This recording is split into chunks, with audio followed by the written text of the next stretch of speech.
اگر حضرت موسیٰ نے خود عصا کو بنایا ہوتا اژدہا تو پہلی دفعہ ڈر کے نہ بھاگتے، پھر اللہ نے کہا نہیں ہاتھ لگا واپس آ جائے گا، اچھا اس کے بعد پھینکتے تھے بن جاتا تھا۔ اور جب سمندری جھیل کے کنارے آئے مصر سے نکلتے ہوئے تو ساتھیوں نے کہا مروا تاجے سرکار، پیچھے بھی موت آگے سمندر وہ بھی موت۔ تو اس میں آتا ہے کہ حضرت موسیٰ علیہ السلام بھی دل میں خوف کھا گئے کہ اب میں کیا کروں، تو ہم نے موسیٰ کو وحی کی کہ یہ عصا پانی پہ مار راستہ بن جائے گا، تو خود کو نہیں تھا مار لیا انہوں نے، سر ان کو یہی پتا تھا کہ یہ عصا صرف اژدہا بنتا ہے، ان کو یہ نہیں پتا تھا کہ اس سے یہ بھی ہو سکتا ہے، اور سر وہ کر بھی لیتے ہونا کچھ نہیں تھا، اس لیے کہ اللہ کا امر نہیں تھا۔ یہ سوئچ آپ آن کریں اور کرنٹ نہ ہو بیچ میں، تو اسی جتنا مرضی سونا سوئچ لگا دو کچھ نہیں ہوئے گا۔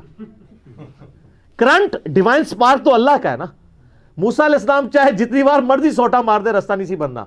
جب تک اللہ نے اجازت نہیں دینی تھی۔ تو سر جب معجزات کا یہ حالت ہے بابے کی تھے